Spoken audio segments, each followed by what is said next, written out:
Mtakatifu, mtakatifu, mtakatifu, Mungu ishie juu mbinguni katika kiti chako cha enzi. Tazama Bwana, watoto wako si wote chini ya jua wakati huu umeweza kutukusanya katika siku hii Bwana, ulioifahamu hata kabla ya kuzaliwa kwetu. Lakini tazama Bwana, mioyo yetu imelemewa na simanzi, tumehuzunika sana katika mioyo yetu. Tumekutenda dhambi kwa maswali mengi ambayo Bwana tunakuuliza. Lakini Bwana, tunajua umetunyenyekeza asubuhi ya leo ili kwamba tukapate kukuabudu. Basi Bwana, kubali magoti yetu, kubali katika machozi yetu tunapokaribia katika kiti chako cha enzi tunaponyenyekea. Tusamehe Bwana katika dhambi zetu, ili Bwana ukakubali kutembea nasi katika safari hii ya kumsafirisha mama yetu Ruth. Asante Bwana, maana unaenda kukubali kutembea pamoja nasi. Nasi tunakuita ukaanze katika ibada hii, ukawe kuhani mkuu katika ibada hii. Ukanene Bwana na mioyo yetu iliyojawa na simanzi, ukafute Bwana machozi yetu. Maana wewe ulianzisha safari hii, ni wewe utakayeimaliza. Nasi Bwana unatutia nguvu katika neno lako ya kwamba unaenda kuyamaliza yote, maana wewe uliushinda ule msalaba. Anza Bwana ukanene katikati ya jamii hii, ukanene katikati ya majirani zetu, ukanene Bwana katikati ya ndugu na marafiki, ili Bwana amani yako ikapate kuonekana katika sehemu hii na faraja yako ije kwetu. Nasi Bwana tunanyenyekea, ukanene nasi kwa njia kipekee hata katika neno lako. Na hata tutakapoelekea pale katika maziara, Bwana, tunaomba ukawe faraja yetu, ukatufute machozi katika safari hii. Nasi tutaendelea kuabudu na kushukuru, na kupitia jina la Yesu Kristo tumeomba ni kwa imani. Amen. Bwana Yesu asifiwe. Amen. Basi tutaenda kumsifu Bwana kwa wimbo ule wa 288. Tutaanza na wimbo wa 288 na tutamsifu Bwana kwa nyimbo mbili tukiendelea. Wimbo wa 288, cha kutumaini sina ila damu yake Bwana. Kwake Yesu nasimama, haleluya. Ndiye mwamba, sema ni salama. Ndiye mwamba ni salama. Kwake Yesu nasimama, kwake Yesu nasimama, haleluya. Ndiye mwamba ni salama. Ndiye mwamba ni salama. Njia yangu iwe ndefu, yeye unipa wokovu. Mawimbi yakinipiga, nguvu zake ndiyo nanga. Simama kwake Yesu nasimama, ndiye mwamba ni salama. Ndiye mwamba ni salama.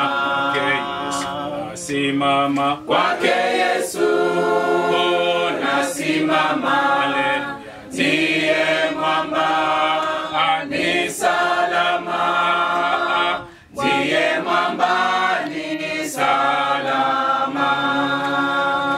Damu yake na sadaka nategemea daima. Yote chini ya kiisha, Mwokozi atanitosha. Simama kwake Yesu nasimama, ndiye mwamba ni salama. Ndiye mwamba ni salama. Simama kwake Yesu nasimama, ndiye mwamba ni salama. Ndiye mwamba ni salama.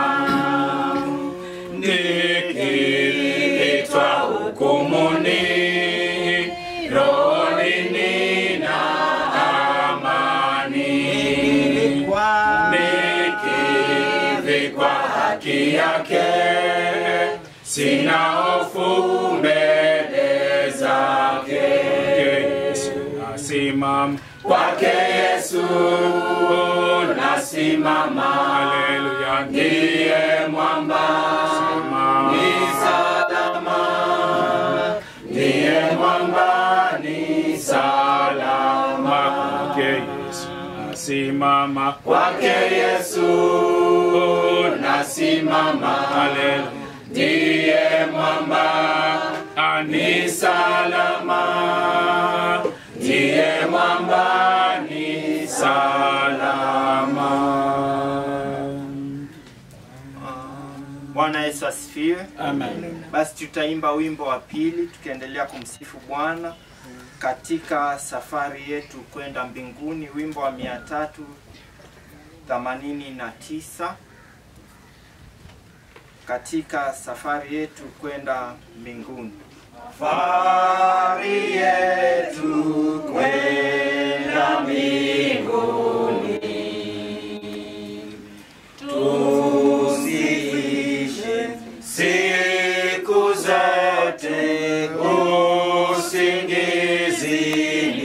usingizini.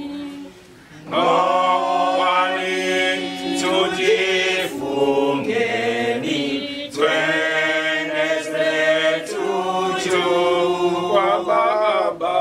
Kristo ndiye kiongozi, tusihofu tu. Atweke badala yetu mwenyewe Bwana, naye Yesu kiongozi chetu atapokea. Ngoani tujifungeni, twende zetu juu kwa Baba. Kristo ndiye kiongozi, tusihofu tu. Kisimani maji tele, maji mazima, maji hayo ya milele yana neema. Ngoani tujifungeni, twende zetu juu kwa Baba. Kristo ndiye kiongozi, tusihofu tu.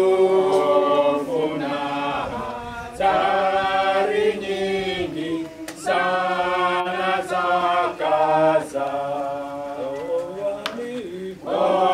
ngoani tujifungeni, twende zetu juu kwa Baba.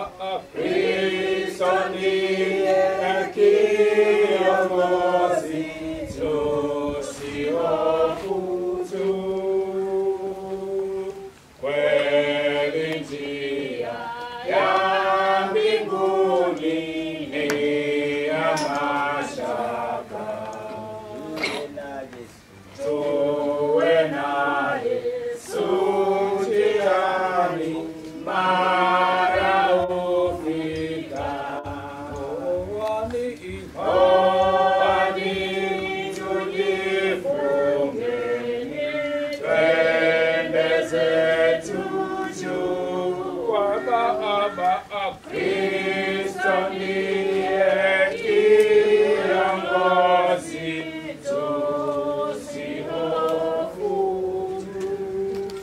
Majani hunyauka na ua hufifia, Mwenyezi Mungu hufifisha upepo juu yake. Hakika binadamu ni kama majani.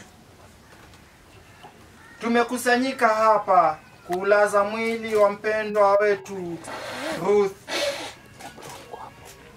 ambaye Bwana amemuita kwake, tukitumaini ya kwamba kuwa Yesu alikufa na akafufuka.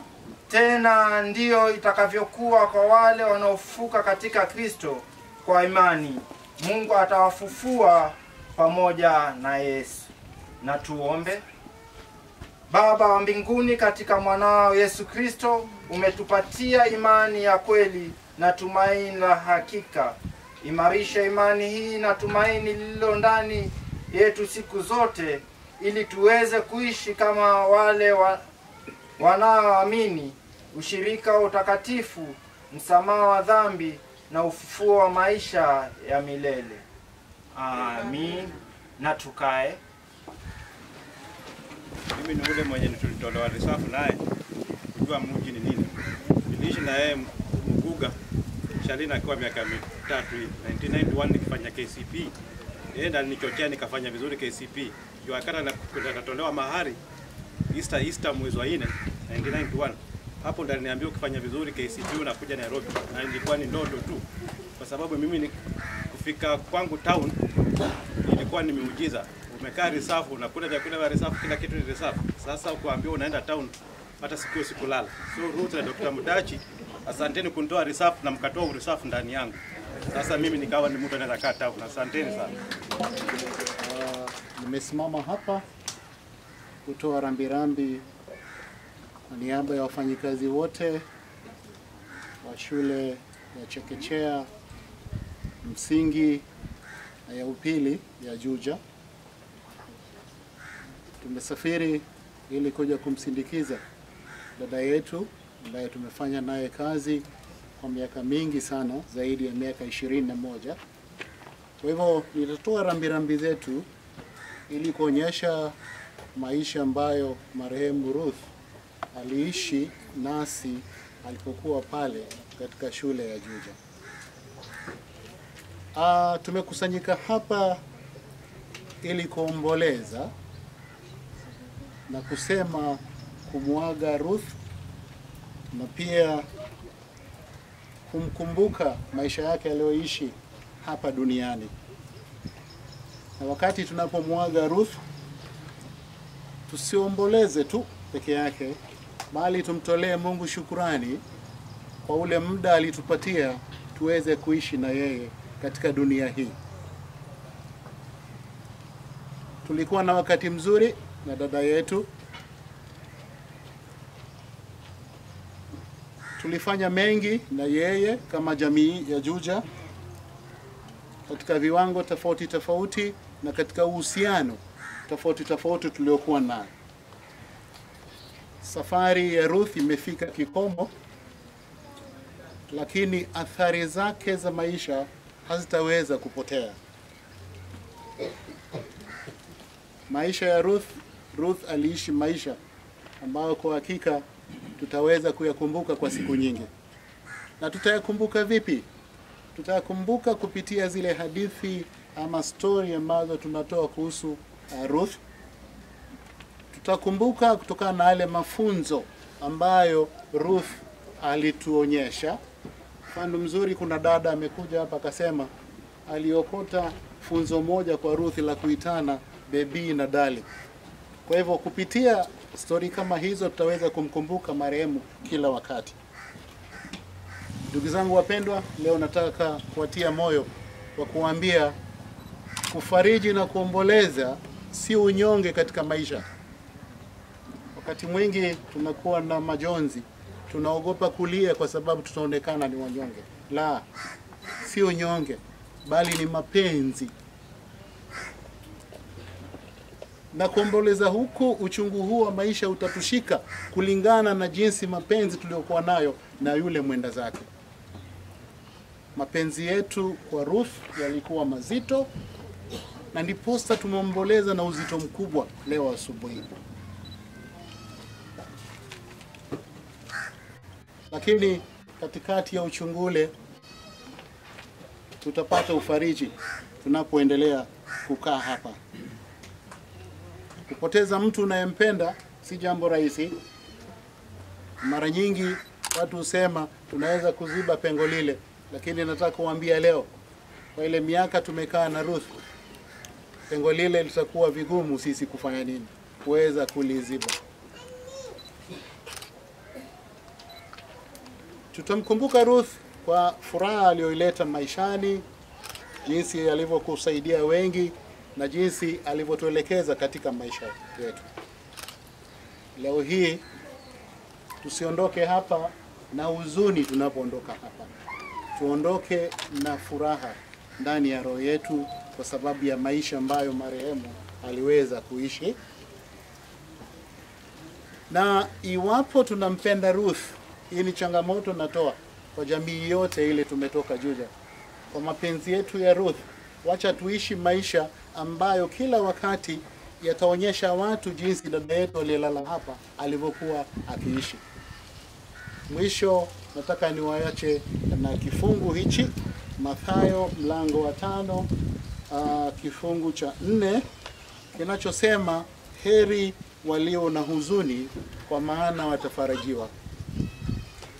Ruth, wacha aende na amani ya Bwana. Tulimpenda sana Ruth, lakini Mungu amempenda zaidi, na Mungu ametunda ua katikati mwa shamba lake. Asante. Ruth alipenda kuwa na watu na alitaka kuja na ashirikiane na wenyeji wa hapa. Na daktari yataka kuomba msamaha haswa kwa wenyeji wa hapa, community ya hapa, manake hamkuweza kumjua Ruth. Ruth yeye ndiye alikuja, nia yake ilikuwa ni kujenga hapa na kuishi hapa.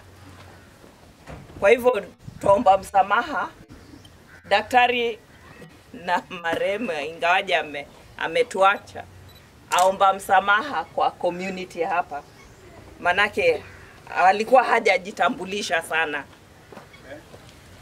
Mtakatifu Mungu wa Israeli, wakati mzuri ambao umeweza kutupatia kutukusanya mahali hapa ni kwa ajili ya kuweza kumsindikiza mama yetu, dada yetu Ruthu. Tazama Jehova, tutaenda kusikia neno lako takatifu. Nena nasi katika hali ya kutufariji, kututia moyo, kututia nguvu. Tusimame katika hali ya kukuona wewe. Kwa jina takatifu la Yesu Kristo nimeomba na kuamini. Amen. Wapendwa, tuweze kuketi kwa ajili ya neno fupi, maana hapa hatutachukua muda kwa ajili ya neno la Mungu.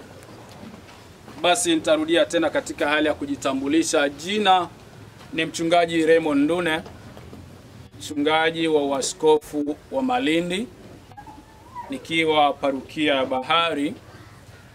Kio unaelekea Kilifi, mkono wako wa kushoto ukitoka Tezo tu mbele yake kuna kanisa kubwa hapo, ndipo ninapohudumu. Na kwa neema ya Mungu nikiwa ni area dean wa Tezo Dinari. Nasema karibuni kwa ajili ya neno fupi ambalo siku ya leo nataka tuweze kutiana moyo na kuweza kutiana nguvu kwa wakati huu mgumu. Nikitoa rambirambi zangu kwa Eli Mdachi ambaye aliweza kuondokewa na bibi yake, na tumeweza kupata shuhuda hapa kutoka kwa dadake ya kwamba aliweza kusikia utamu ya kwamba wanaitana dadi na mami. Ndiyo maana akatamani kuingia, lakini alijaribu kuingia katika hivyo viatu vyake, hakuweza. Wajua wanasema wakati wote ni mazoea. So labda pengine anaweza kutafuta maneno mengine ya kuweza kuitana. Naamini kwamba hayo maneno yatafaa kwa ajili yao. Asante kwa ajili ya kuweza kupeana funzo hilo, na Mungu acha tu aweze kukubariki. Basi nitasoma kitabu cha waraka wa pili wa Korintho, mlango ni ule wa 12. Mstari mmoja tu, mstari ule wa 9. Unasema hivi: naye akaniambia, neema yangu ya kutosha, maana uweza wangu hutimilika katika udhaifu. Basi nitajisifia udhaifu wangu kwa furaha nyingi. ili uweza wa Kristo ukae juu yangu. Bwana Yesu asifiwe.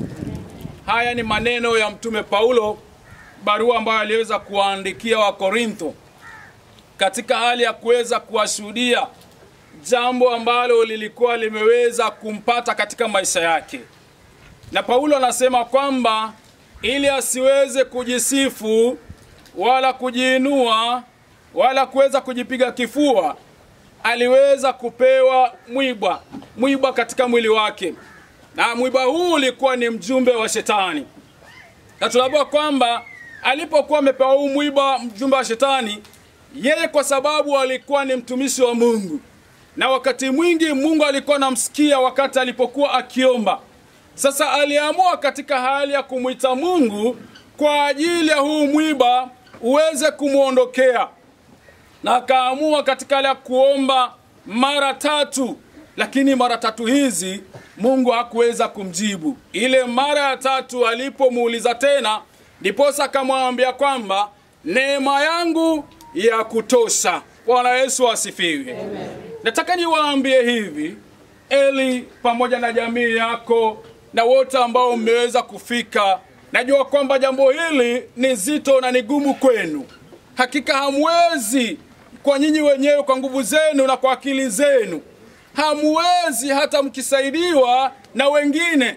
Lakini nataka niwaambia kwamba huyu Mungu anayeishi mbinguni ndiye atakayewawezesha katika hali ya kuwapatia nguvu na uweza, na mtasimama katika hali ya kumwona Mungu akiweza kuwatendea makuu yake ndani yenu, na zaidi ya yote ataweza kuwasimamisha imara. Sasa hapa tunajifunza mambo 3 tu ambayo ni msingi na ni muhimu kwangu na kwako.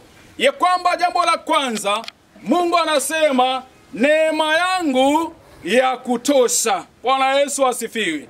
Nataka niwaambie wapendwa, Eli pamoja na jamii yako, ya kwamba neema ya Mungu wacha itoshe ndani yenu. Maana neema ya Mungu inapotosha, kwa uhakika mtaweza kusimama katika hali ya kumshukuru Mungu na kumwambia Mungu asante. Ndiyo maana Paulo anaambiwa neema yangu ya kutosha. Nashukuru vile ulivyoomba mara 3. Nashukuru niambia haja zako. Nashukuru ulivyonieleza haja zako, lakini neema yangu ya kutosha. Wacha neema ya Mungu kushikilia. Maana neema ni upendeleo. Neema ni favor. So neema hii wacha ikushikilie. Wacha hii neema ikae ndani yako. Maana unapoangalia muda wa kuweza kumuuguza mke wako ni muda mrefu sana. Na ndio maana Mungu alikuwa na wewe, na neema hiyo ikatosha mpaka hivi sasa. Mungu aliamua wacha nimchukue nimpumzishe. Kwa hivyo wacha hii neema ya Mungu iweze kutosha kwako na kwenu, ili Mungu wa mbinguni akapate kuinuliwa. Na pili ni kwamba tujue na kufahamu ya kwamba nguvu za Mungu hudhihirika katika udhaifu wetu. Na nguvu za Mungu zitaweza kudhihirika ndani yetu katika udhaifu wetu. Kwa sababu gani? Wakati tutakapokubali kila jambo linapotukia katika maisha yetu, tunapomwachilia yeye, nguvu za Mungu zitaweza kudhihirika ndani yetu. Ndiyo maana unakuta kwamba Paulo anasema, kwa sababu uwezo wa Mungu utimilika katika udhaifu wangu, basi mimi sina budi kuweza kujisifia udhaifu wangu. Bwana Yesu asifiwe. Amen. Nataka niseme nini? Waacha uwezo wa Mungu na nguvu za Mungu ziweze kuwasaidia, ziweze kuwashikilia, ziweze kuonekana ndani yenu katika udhaifu huu, na katika majonzi haya nguvu za Mungu zikaweze kushuka ndani yenu, ili mkaweze kushikiliwa na huyo Mungu ambaye ni muweza wa yote. Nakumbuka katika maandiko wakati Lazaro alipofariki, Martha na Mariamu wakiwa wanaomboleza, wakiwa na huzuni kwa sababu wameondokewa na kaka yao. Hakika Yesu alikuwa amepata habari ya kwamba ni mgonjwa, lakini hakuenda wakati akiwa ni mgonjwa, alienda wakati akiwa amefariki. Na alipofika pale, Mariamu aliweza kulia sana, akasema ungekuwa hapo wakati alipokuwa ni mgonjwa, hakika angepona. Lakini angalie sasa hayupo, mpaka tumeenda kumzika, na tayari hata leo ni siku ya 4. Lakini Yesu alilia kwa sababu alikuwa ni mwanadamu, na alikuwa kuna rafiki na Lazaro. alilia kwa uchungu, akalia kwa huzuni, kwa sababu alihisi uchungu ndani yake kwa sababu ya rafiki yake. Ni kwa ajili yenu, maana mnalia kwa ajili ya Ruthu, mnaomboleza kwa ajili ya Ruthu, lakini nataka niwaambie hivi, nguvu za Mungu ziweze kukamilika ndani yenu. Bwana Yesu asifiwe. Na ndio maana Yesu alipouliza mmemweka wapi, aliweza kuambiwa ni mahali pale, na alipoenda pale aliweza kutenda jambo ambalo kwa hakika Mariamu na Martha hawataweza kulisahau katika maisha yao. Maana aliweza kumfufua Lazaro, na ndio maana akafufuka tena akampatia uhai tena. Tunaamini na naamini kwamba mama yetu Ruthu amelala, hakufa. Bwana Yesu asifiwe. Amelala, hakufa. Tuna imani ya kwamba halisi ya kwamba wakati wa parapanda takapolia, atakayekuwa wa kwanza kufufuliwa ni nani? Ni Ruthu. Paulo akaamua katika hali ya kuona kwamba si vyema kuendelea katika hali ya kufadhaika.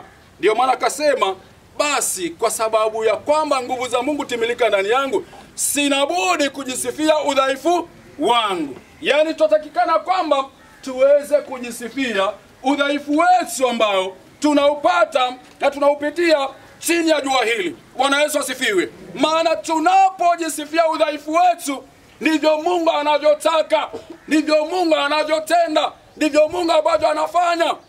Nikiwapatia kisa katika Biblia, Daudi mtumishi wa Mungu alikuwa ameoa bibi, lakini baadaye akaweza kuchukua bibi ambaye alikuwa si wake, wa mmoja katika askari wake, na alipomuoa akaweza kushika mimba, akazaa mtoto.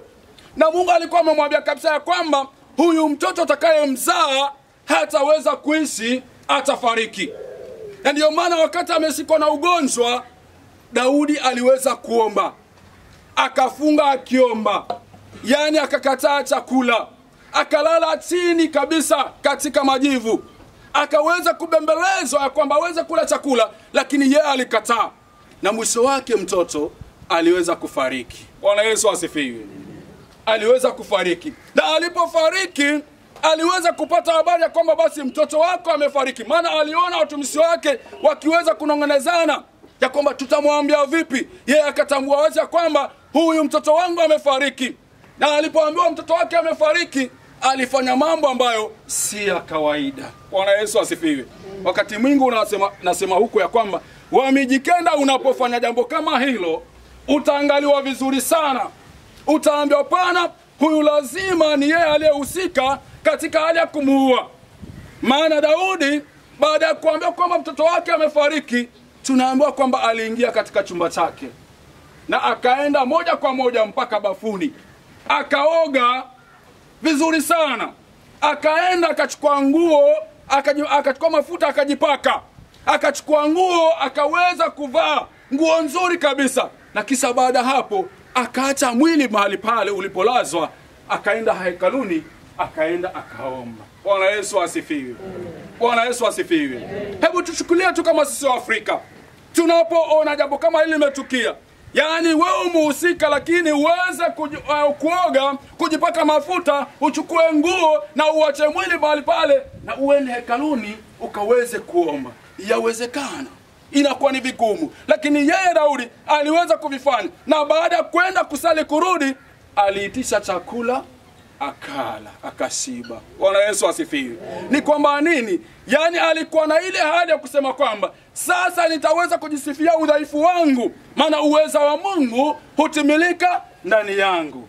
Wacha Mungu wa mbinguni aweze kuwa nasi. Wacha Mungu wa mbinguni aweze kuashikilia mkono wake wa kuume. Zaidi ya yote, mtambue ya kwamba neema ya Mungu yawatosha. Pili, mtambue ya kwamba nguvu za Mungu hutimilika katika udhaifu wetu. Tatu, tuendelee katika hali ya kujisifia udhaifu wetu, maana si wetu, ni wake yeye aliyetuleta katika dunia hii. Kwa ajili ya hayo, Mungu wa mbinguni awabariki, awatendee mema, kwa jina la Baba, Mwana na Roho Mtakatifu. Amen. Nataka sote tuwe na wakati wa kimya. Bwana asifiwe. Kila mmoja awe kimya.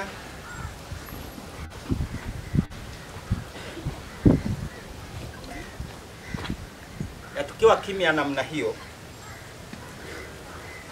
tumshukuru Mwenyezi Mungu katika mioyo yetu kwa ajili ya maisha ya Mama Ruth. Basi kila mmoja wetu afikirie jinsi Mama Ruth alivyokuwa kwetu. Nataka kuwapatia kama dakika moja, kila mmoja kwa kimya afikirie Mama Ruth vile alivyokuwa kwake na kumshukuru Mungu kwa ajili ya maisha yake.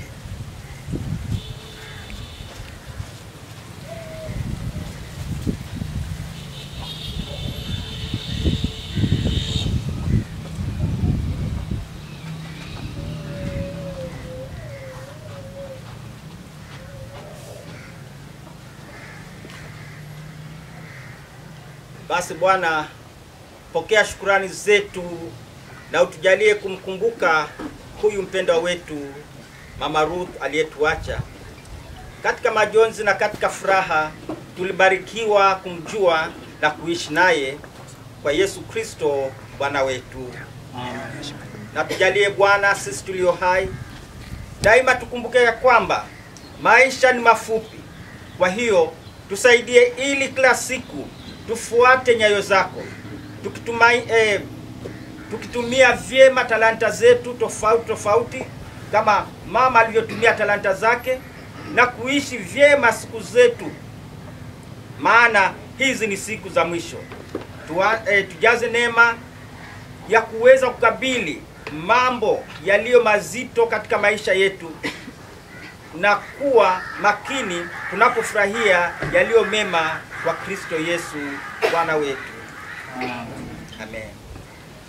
Mungu wa rehema, ambaye hekima yako zapita fahamu zetu, tunaomba uangalie kwa neema familia ya mama yetu Ruth katika huzuni yao, hasa ndugu yetu Daktari Eli Mdachi na wanao Shalin, Sara, Sheila na wajukuu wao Sharia na Takar. Roho Mtakatifu aliyemfariji awasaidie ili wasishindwe na majonzi yao. Wajalie amani ipitayo fahamu zote na nguvu za uweza na kuweza kukabili maisha ya siku zijazo kwa Kristo Yesu Bwana wetu.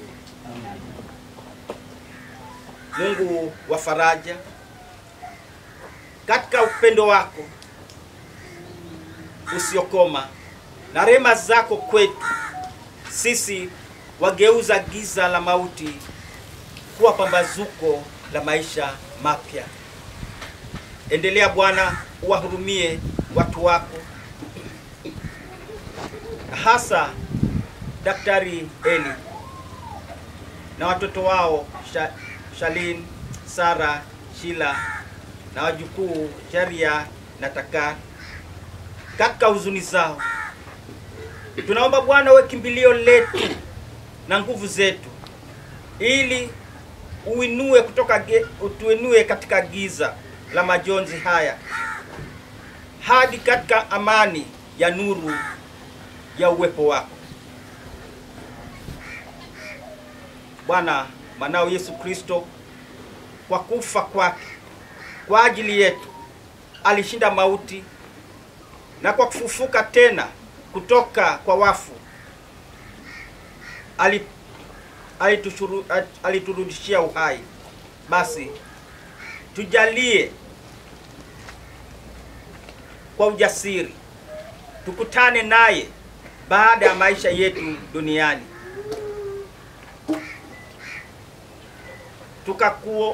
tukaunganishwe na wapenzi wetu, ikiwa pamoja na dada yetu Ruth, katika nchi ambayo hakutakuwa na kifo tena wala huzuni, na ambako kila chozi litafutwa kupitia mshindi wetu Yesu Kristo. Amen. Basi malaika wakuongoze Ruth kufikia paradiso. Mashahidi wa imani waje kupokea Ruth na kupeleka katika mji mtakatifu dada yetu Ruth, Yerusalemu ya milele. Na kwaya malaika wakaribishe dada Ruth, ambapo Lazaro si maskini tena, na uwe na pumziko ya milele kwa Yesu Kristo Bwana wetu.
Alitujalia neema hiyo kwa ajili ya Kristo Yesu kabla wakati, lakini imefunuliwa kwetu sasa kwa kuja kwetu Mwokozi wetu Kristo. Yeye amekomesha nguvu za kifo, na kwa ajili ya habari ya njema alidhihirisha uhai usio na kifo. Maana hatukuleta kitu chochote hapa duniani na wala hatutachukua chochote. Mshindi atavikwa hivyo kwa mavazi meupe, nami sitalifuta jina lake katika kitabu cha uhai. Tena nitamkiri kwamba ni wangu mbele ya Baba yangu na mbele ya malaika wake. Twende mbele kwa jina lake, hata aje Yesu ye yule,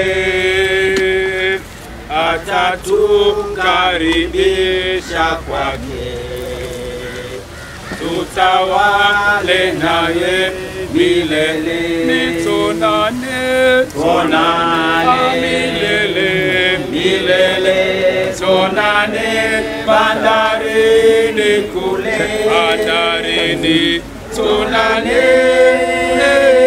milele, milele, tuonane bandarini kule, tuonane.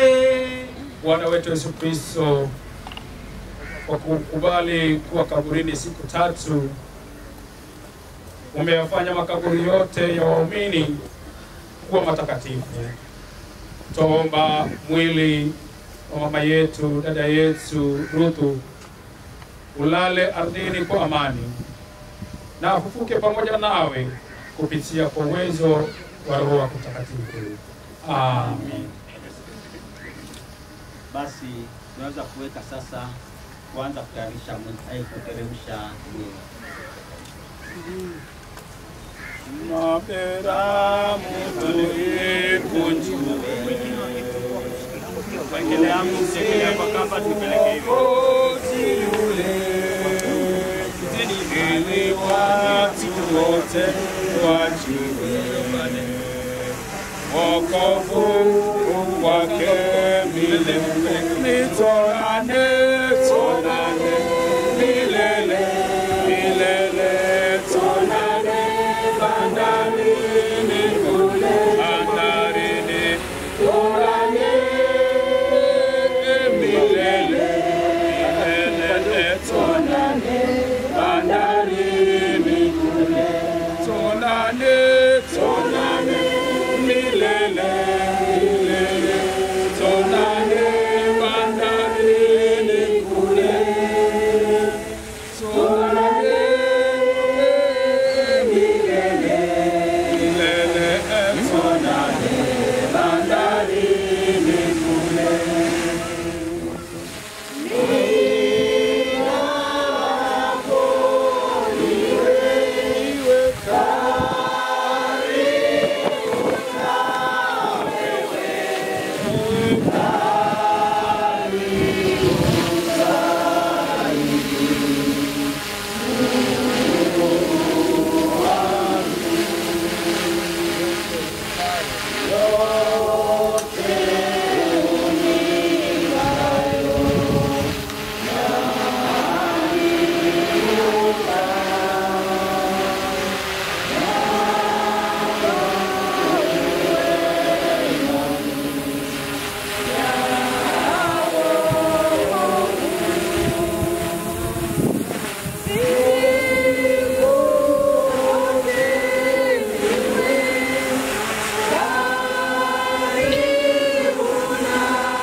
uturehemu. Kristo uturehemu. Bwana uturehemu. Kisha nikasikia sauti kutoka mbinguni ikisema, andika heri watu tangu sasa wanaokufa wakiwa wameungana na Bwana. Naye Roho asema hivi, naam, watapumzika kutoka kwa taabu zao, maana matunda ya jasho lao yawafuata.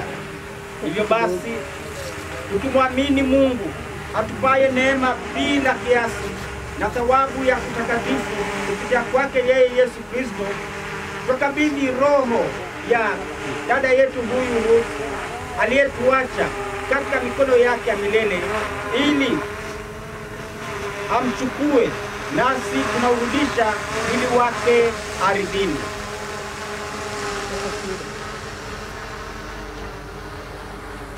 Udongo kwa udongo, majivu kwa majivu, na mavumbi kwa mavumbi. Wale wote waliokombolewa na Mungu, tumaini letu ni ufufuo wa milele kupitia Kristo Bwana wetu, atakayegeuza mwili wetu usiodumu ili uweze kufufuliwa kama mwili wake mtakatifu kulingana na uwezo wake mkuu aliyotuaminia kwa Kristo Yesu alipomfufua kutoka kwa wafu na kumketisha mkono wa kuume juu ya amri zote na mamlaka na uweza na milki milele na milele. Amen. Amen.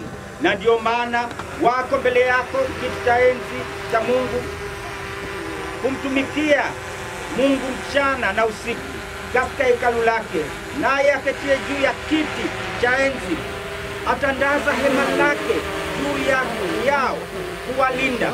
Hawataona tena njaa wala kiu, jua wala joto kali halitawachoma tena, kwa sababu mwana kondoo aliye katikati ya kiti cha enzi amekuwa mchungaji wao, naye atawaongoza kwenye chemchemi za maji ya uhai, naye Mungu atayafuta machozi yote machoni mwao.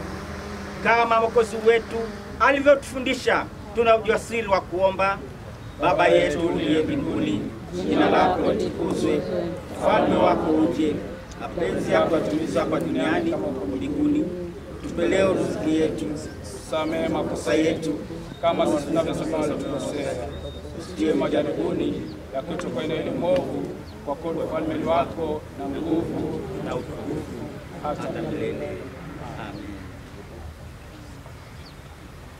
Basi tutaenda kuomba ombi la baraka tukiwa tunamalizia ili tuweze kia mwili huo akaburudike.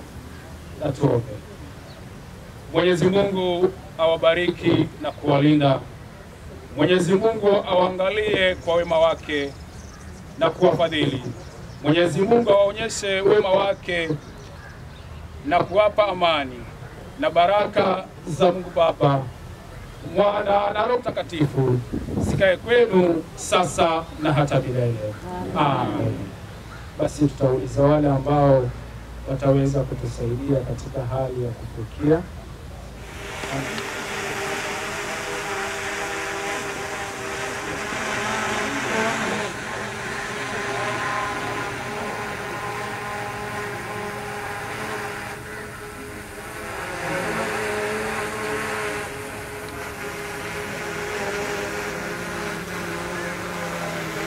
Okay, kwa hivyo kwa kipindi kinachofuata ni tutaweka maua ama kwa Kiingereza we shall be laying wreaths on the side of the grave. Tutaanza na ua la kwanza ambalo ni la kanisa. Ua la kanisa ni la kwanza.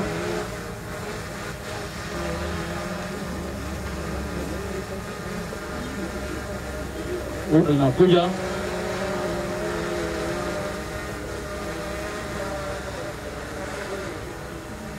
na kasisi, hilo ndio ua lenu ambalo mtaliweka popote mnapoona ni sawa pana usahihi.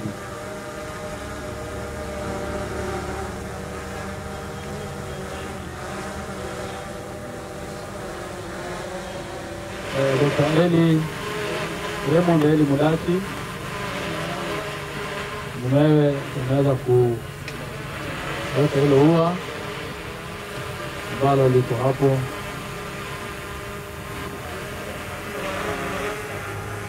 Naweza kuweka tu hapa kwa upande huu wa juu.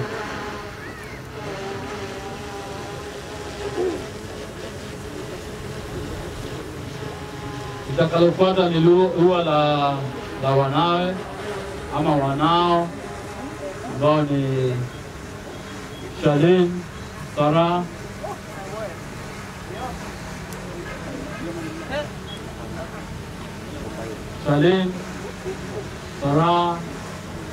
na Sheila, ua la watoto wa marehemu.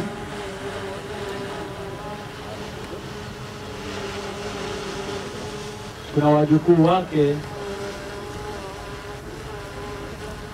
ua la wajukuu wake Zaria na Takari.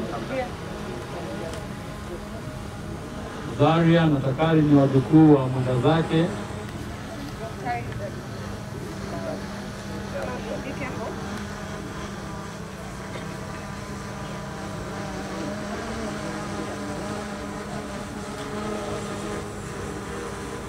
Anafuata ni dada za marehemu. Sorry, sisters and brothers. So sister Margaret ataweka, and the brothers and the others wataweka lile lingine.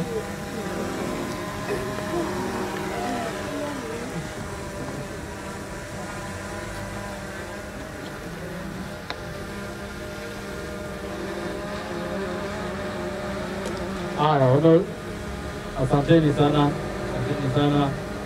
Shanda na Gai, thank you very much. Alafu ua linalofuata sasa, hao bado ni sisters and brothers. Okay, two sisters and brothers. Sisi wengine distant sisters and brothers tutapata nafasi ya kuweka dada zake, hao ndio wanaweka ua sasa. Dada na ndugu.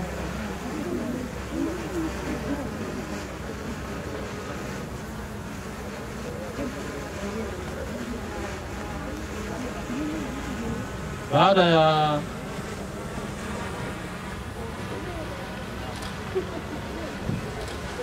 ya in-laws wa Ruth or brothers and sisters of Dr. Eli, kuna ua lingine la nieces and nephews. Nieces and nephews from both sides. That is Uncle Eli's nephews and nieces and Ruth's nephews and nieces. Wote wale liko pale. Nieces and nephews wakiongozwa na kina Miki na wale wengine ambao wako hapa na Mary. Nieces and nephews ndio hilo walao. Alafu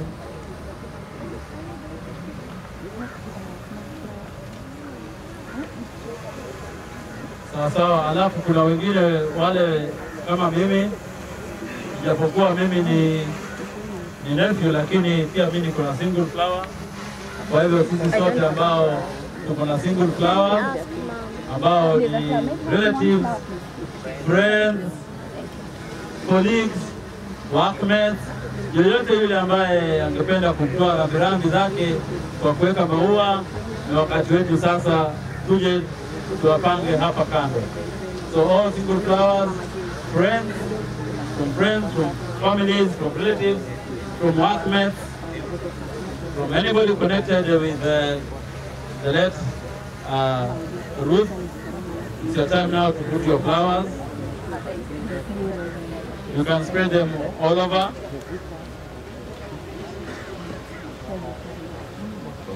Just to let you know, baada ya technical people wamefunika, we shall return the flowers nicely on top of the grave.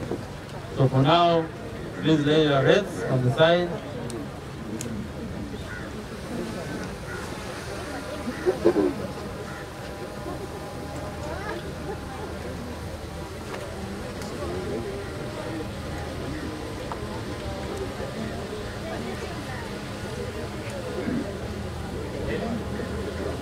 Sasa nitamuita dadangu Serona aje apeane shukurani, alafu baadaye tutakuwa na maombi ya mwisho.